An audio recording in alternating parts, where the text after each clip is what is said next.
Hi everyone. So this is part 2 of how you can check the analytics of your students and see which things they are clicking on and who is getting access to what. In the first video we talked about using the analytics and looked at how it's very limited and that you can only look at assignments and tests and quizzes and discussions. So another way to check student analytics is to use something called student completion, which you can find in the options button at the top of your materials section in your Schoology course. I am not an expert on this. I have played with it a couple of times, but really don't know a whole lot of information about it. I'm going to pass on to you what I know and some really important things that I have discovered about it. I've spoken with Darren Wagner about this, and I have assured him that I am encouraging you to contact him during his virtual office hours to have him answer your questions about student completion and how you can use that to track student progress and what they're actually looking at. Student completion works best inside of a folder. So let's say that we're going to add a folder that says, we're going to title it something like Let's Get Back to Learning. And inside the folder, I'm going to post my first activity. I'm going to add some links. Of course, that means I actually have to have some links for them to add. Sorry, let me open up some links.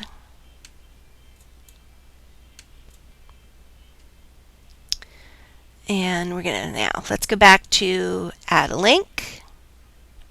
The question I had specifically was, how can I see if students have actually looked at a link?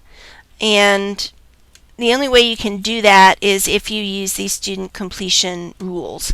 And I'll show you how that works momentarily.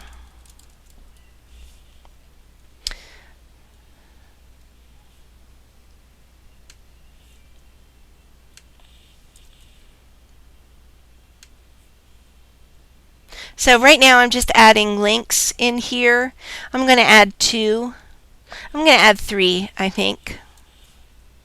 Give students options.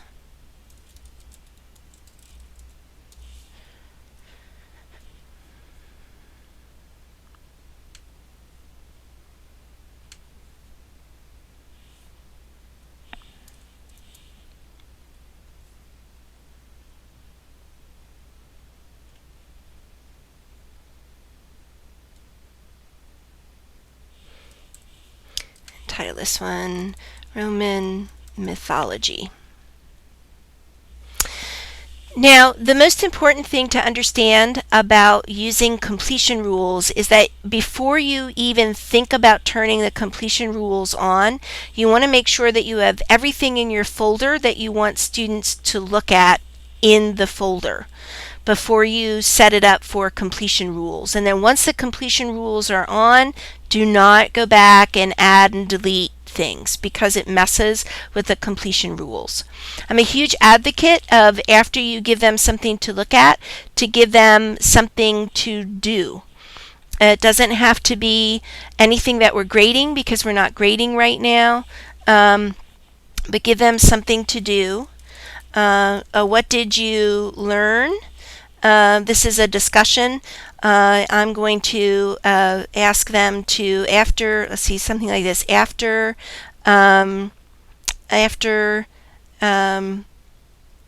learning about the Roman mythology in the 3 links in this folder, write down 3 things that you learned that you didn't know before.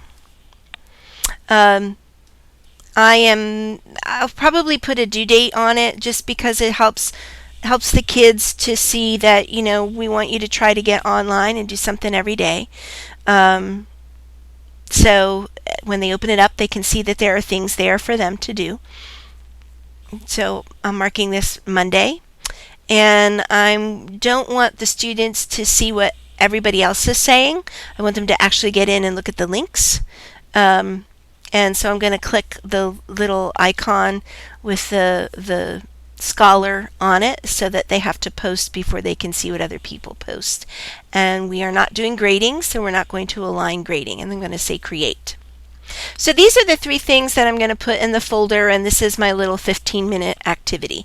Now I'm ready to set up student completion rules. I go to options, and I'm going to do student completion. I am not concerned that they use these items in a sequential order. They can go back and look at them in any way that they want. But this is the requirement for completing what's in this folder. They must view this item. That's my first link. They must view the second link. And they must view the third link. Now, I have no control over how long they stay on that link, but I want them to look at all 3. So that's why I'm saying they must view it. So this will force them to at least click on the link and open it. How long they stay there, I have no control over that. And then the final, so we have to do each link individually. So the member must view the item. Then we add a new requirement for the next link. Member must view the item. Then we add a third requirement for the final link. Member must view the item. And then the fourth thing that I have in here is the discussion. That's the what did you learn? And you notice with this one, I say that in order for it to be complete, they must post a comment or a reply. Those are all the things that I want to have done. I click on Save Changes. Things are a little slow this morning. I suspect a lot of people are getting onto Schoology. Now if I go back to the folder, I see that it has this must complete sign on it, and I think that the students also see that. You probably want to add more information on the folder itself, maybe some instructions. I didn't do that here, but you know how to set up folders probably on Schoology. So when a student opens this, it says that they have to view the item. They can view them in any order that they want, but they have to view the item. This one says that they actually have to post a comment or reply. Now, how is this going to be useful for you? Well, do you see the student progress bar up here? Now that we've got the completion rules set, when you click on that, it's going to show you every student's name and give you a percentage of what they have completed. Pretty cool.